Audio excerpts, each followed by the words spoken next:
Magandang araw sa lahat. Ngayon ay may bago tayong talakayan. Ating pag-usapan ang tungkol sa spoken word poetry. Ano nga ba ang spoken word poetry? Ang spoken word poetry ay isang uri ng tula na kung saan binibigkas ng malakas kadalasan sa harap ng maraming tula. Ito ay isang paraan ng pagpapahayag ng damdamin, karanasan, ideya sa pamamagitan ng tula. Ang isang spoken word poetry ay isang uri ng tula na kung saan ginagamitan ng lipa, ritmo at tono. Sa pamamagitan ng spoken word poetry ay naipapahayag natin ang ating mga mensahe, ang nais natin ipabatid sa ating mga mahal sa buhay, nais natin ipahayag kung ano ang ating mga damdamin sa buhay. Sa pamamagitan nito ay nakakatulong din ito sa ating panlipunan.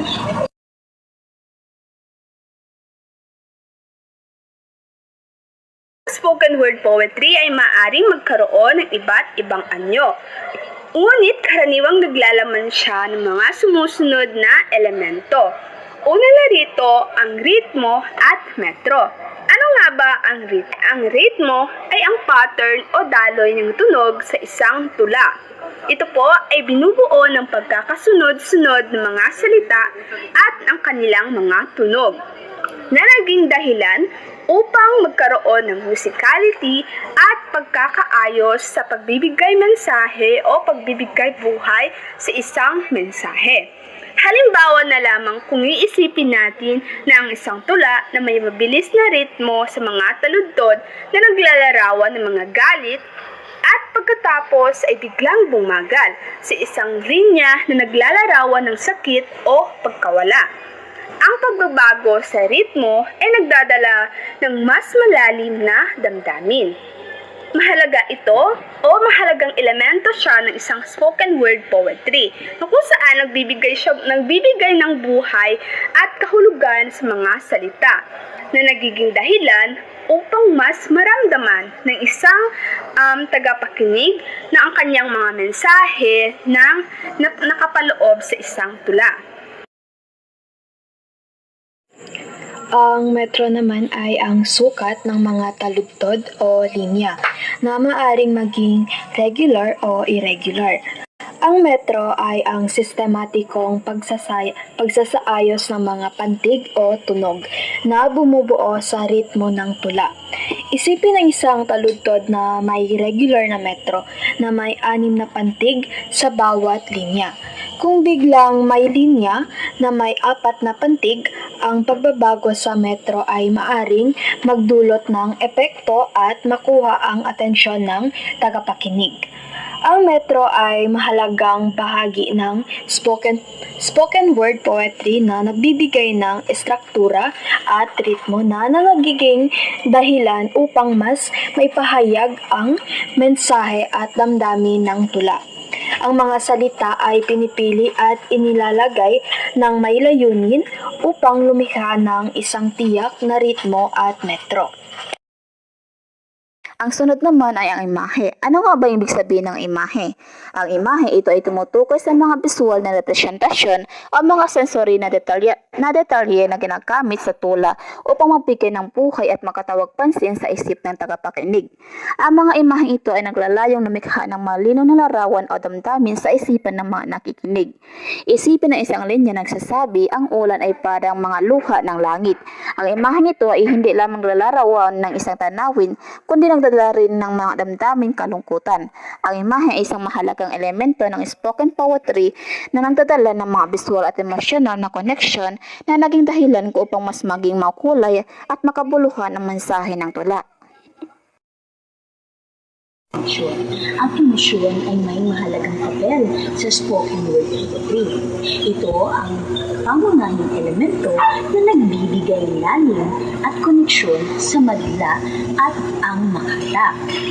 Emosyon ang nagpapahayag ng mensahe ng damdamin ng makata sa kanyang tula.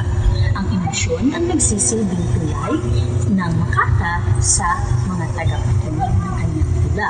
Maaaring kapighatian, kasiyahan o ligaya o puno naman ng puot ang kanyang mensahe ng pelikula. Nakadepende sa makata kung ano ang nais niyang ipabatid na mensahe sa mga tagapakinig ng pelikula. Sunod ay ang pagkukwento. Ang pagkukwento ay isang sining ng pagsasalaysay ng mga kwento o karanasan sa isang tula. Sa spoken poetry, ito ay naglalaman ng mga naratibong elemento na nagbibigay buhay at konteksto sa isang ideya o sa mga ideya at sa isang damdamin.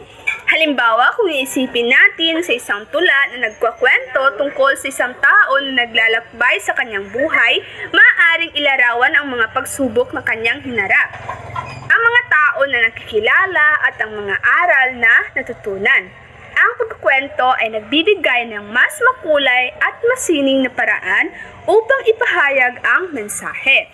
Ang pagkukwento ay isang mahalagang elemento ng spoken poetry na nagdadala ng konteksto, emosyon at koneksyon sa mga tagapakinig na nagiging dahilan upang mas maging makabuluhan ang mensahe ng isang tula. Ang pagbabago sa spoken poetry ay tumutukoy sa mga pagbabago sa tono, ritmo, tema at iba pang elemento ng tula upang lumikha ng iba't ibang epekto at damdamin sa mga tagapakinig. Ang mga pagbabagong ito ay maaaring magbigay ng bagong pananaw o magpahayag ng pag-unlad sa kwento o emosyon. Isipin ang isang tula na nagsisimula sa masiglang tono na naglalarawan ng mga alaala ng kabataan. Sa gitna, maaaring magbago ang tono sa mas seryoso na naglalarawan ng mga hamon sa pagtanda. Ang pagbabagong ito ay nagdadala ng mas malalim na pag-unawa sa proseso ng buhay. Ang pagbabago sa spoken poetry ay isang mahalagang elemento na nagdadala ng dinamismo at lalim sa mensahe na nagiging dahilan upang mas maging makabuluhan ang karanasan ng mga tagapakinig. Ang spoken word poetry ay isang malakas na paraan ng papahayag ng maaaring magkaroon ng malaking epekto sa mga tagapakinig. Ito ay isang anyo ng sining nagbibigay daan sa mga tao na ibahagi ang kanilang mga kwento, damdamin at ideya sa isang malikhain at nakakaingkanyang paraan.